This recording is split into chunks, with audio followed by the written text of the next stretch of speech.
Even though Italian pronunciation is pretty easy, sometimes some words and syllables and sounds can be a little bit tricky. In today's video, we're going to talk about some very common pronunciation mistakes in Italian. Ciao a tutti, io sono Stefano e sono un professore di italiano. In today's video, we're going to talk about some very common pronunciation mistakes students make in Italian. But before we start, if you want to support my channel and you like my content, don't forget to leave a like. That is going to help me a lot, and also if you don't want to miss any future lessons, don't forget to hit the subscribe button. So as I told you, in today's video we're going to look at some very common pronunciation mistakes. Although these mistakes are very common among English speakers, I can assure you that also people speaking other languages make these mistakes. So at the end of the video, leave me a comment below and let me know what kind of mistakes you were making. Let's start off with the first mistake. That is about the letter C and the letter G. Now the letter C and G have two different sounds in Italian, depending on the vowels or consonant, a specific consonant they're followed by. Even though these two sounds exist in English and also other languages, sometimes it might be a little bit hard to choose which sound you're gonna go for. So the C and the G can have a soft sound and a hard sound. Let's start with the soft sound. The soft sound of the C is basically a ch sound, like the word chair in English. And the G soft sound, well, it's a j, like the word gym. We have these two sounds in Italian when the letter C or the letter G are followed by I or E. Let me give you a couple of examples. Cinema, cinema, cena, cena, giro, giro, gesto, gesto. Now let's talk about the hard sound of these two letters. The hard sound of the C is a k sound, like the word cat, for example. And the G hard sound is a g sound, for example, like the word goat. We have these two sounds when the C and the G are followed by all the other vowels, so A, O, and U. Let me give you some examples with these sounds. Casa, casa, gatto, gatto, cosa, cosa, gola, gola, cultura, cultura, ragù, ragù. Now, even though students don't get these two sounds mixed up, there's actually a little thing that you have to remember, and that is where the most common mistake comes in. So when the C and G are followed by I or E, you have a soft sound, so ch, and j. But when the C and G are followed by A, O, U, then you have a hard sound, ka, ko, ku, ga, go, gu. But when the C or the G are followed by an H, then the H is gonna make the sound of the C and G hard. So you're only gonna find this, CH or GH, before an I or an E. Now it is very important. So CH and GH is a K and G sound. For example, chi or che, amiche, amiche, laghi, laghi, traghetto, traghetto. So, whenever you see a CH or a GH, pronounce it as a hard sound. So, K and G. Now, let's move on to the second most common mistake. And again, we're still talking about the C. But in this case, not just C, but also an S. So, SC. Again, this sound is pretty easy because you also have it in English. So when you have SC plus I or E, you're gonna pronounce it as SH. So, sh. So SCI, she. SCE, she. So basically like the SH sound in English in the words she or ship. For example, scena, scena, or scimmia, scimmia. But now again, what's the most common mistake? Well, the H. So if you add an H here and you have SCH, then you're going to pronounce the SC as a hard sound. So it's not gonna be sh anymore, but it's gonna be sk, sk, like the English word skill. For example, schiavo, schiavo, or scherzo, scherzo. Now let's talk about the third most common mistake, and we're talking about double consonants. Now, in Italian, we have a lot of words having double consonants, so the same consonant repeated twice. And of course, we do have a difference in pronouncing the double consonant compared to just the single consonant. And that is also very important because many words are basically spelled the same except for the double consonant. And if you don't pronounce the double consonant correctly, then you're going to completely change the meaning of the word. And you don't want to do that. Now, many of my students, especially English speakers, struggle in pronouncing double consonants. What I always say to those students is to make the vowel that is preceding the syllable containing the double consonant a little bit shorter. Let's take, for example, the word cassa. Cassa. So, of course, this word is very similar to the word casa, home.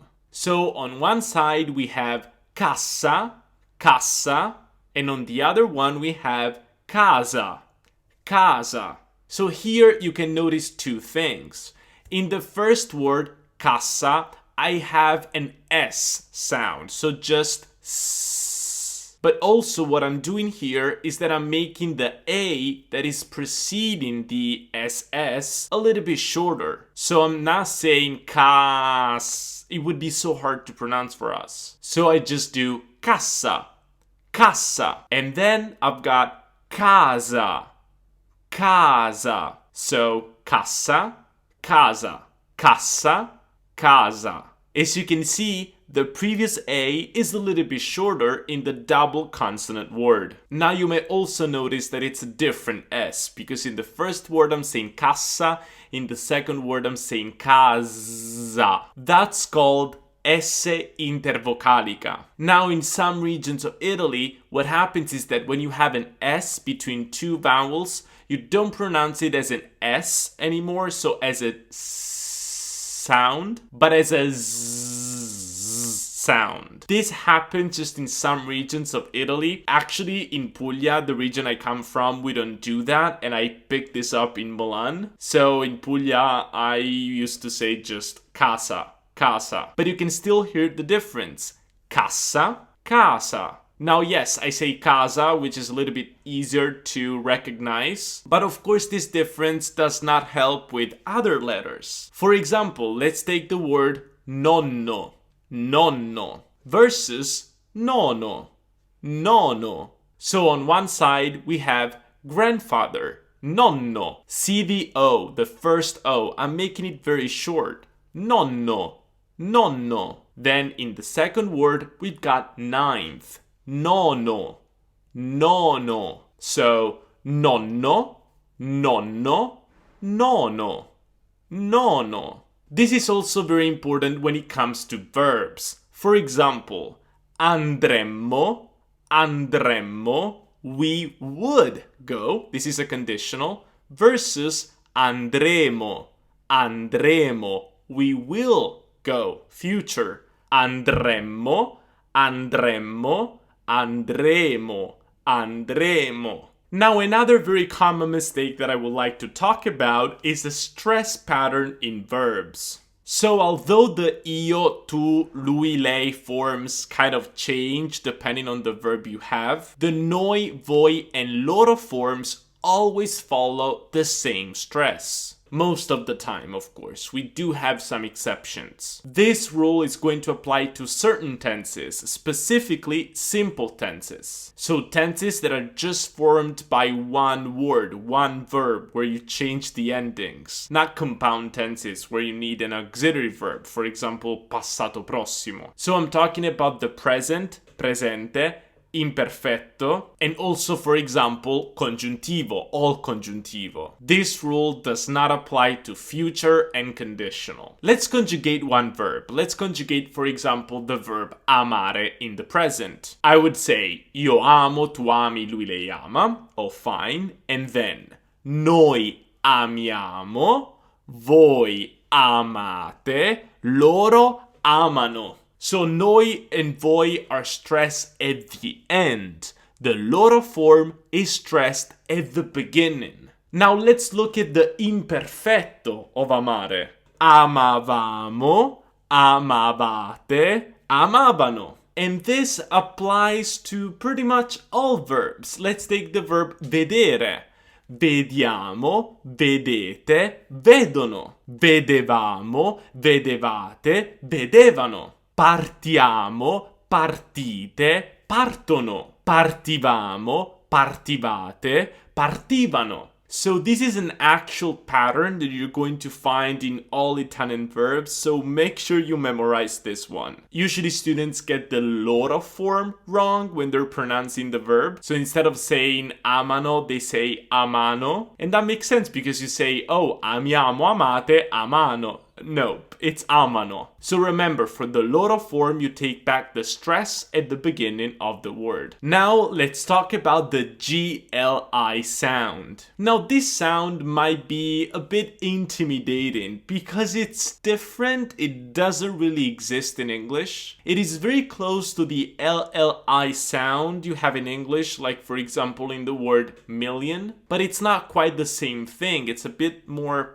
like rough. Harsh. In order to pronounce this sound, what you will have to do is to pronounce just a normal L, so L, L, L. When you're pronouncing the L, what your tongue does, it just scrapes against your upper palate, and you say L, L, L. But you want to make this a little bit more harsh again, so you do this, L, L. Yeah. So it's like you want to scratch your upper palate and you do like yeah, yeah, yeah. Some air is also going to come out this way, and this way you're able to pronounce this sound. Yeah, yeah, yeah. But what if you can't? What if you can't pronounce it? Honestly, it's totally fine. No worries. Because if you pronounce the GLI sound like as a normal L, it's no biggie. It's not a problem. This is also because many Italians cannot pronounce this sound. Like some people in the south, especially people from Rome, cannot really pronounce it. Or for example, my best friend Gaia, that you've also seen in some vlogs, like for example in the vlog in Rome, she cannot pronounce this sound, and I find it okay. I mean, I can still understand her pretty well, normally. Let me pronounce for you 4 words that do have this sound, and then we're going to listen to Gaia that pronounced these words for us. So we've got the words famiglia, famiglia, figlio, figlio, foglia, foglia, maglietta, maglietta. And what about Gaia? Famiglia, figli, foglia, maglietta. So see, it's not a problem. We can still understand her, you can understand many Italians that do not pronounce this sound, and if you get it wrong, that's fine. No worries. And now, let's talk about the last mistake of today. Accented letters. So in Italian, we have a lot of words, but also a lot of tenses that have an accent, so the stress at the end of the word on the last letter. And now, in order to pronounce these words correctly, what my suggestion is to make the vowel before the last letter shorter. So basically, it's the same suggestion that I gave you for double consonants. So again, you take the vowel that is right before the accented letter and you just make it shorter. For example, let's take the word Monday, because all days of the week except Saturday and Sunday, Sabato e Domenica, are accented. So we would say lunedì, lunedì. So as you can see, the E there almost disappears. I mean, of course it does not disappear, but it's much shorter than the U or the I at the end. Lunedì, lunedì, martedì, mercoledì, giovedì, venerdì. So see, the E in the middle is very short. Now let's take the word city. Città, città. So the I, very short. Città. Or university. Università, università. And now, dad. Papa, papa. Now it is very important to pronounce this word correctly because you want to say papa, not papa. Papa is dad. Papa is Pope. So unless you're talking about the Pope, you want to say papa. Well, I hope this helps. Now, of course, there are also some more mistakes when we are pronouncing Italian. These are very general and very common and widespread. There are some other mistakes that apply specifically to people speaking a specific language. And also some other, I would say, advanced mistakes. But for today's video, we'll just stop here. I hope you've enjoyed this video, and if you did, don't forget to leave a like below this video and also subscribe to my channel if you wanna support me and also if you don't want to miss any future lessons. And also don't forget to follow me on Instagram, Teacher Stefano, if you don't want to miss any update and also you want more educational content around Italy and you want to see my trips and much more. I'm going to see you in the next lesson. Ci vediamo nella prossima lezione. Ciao!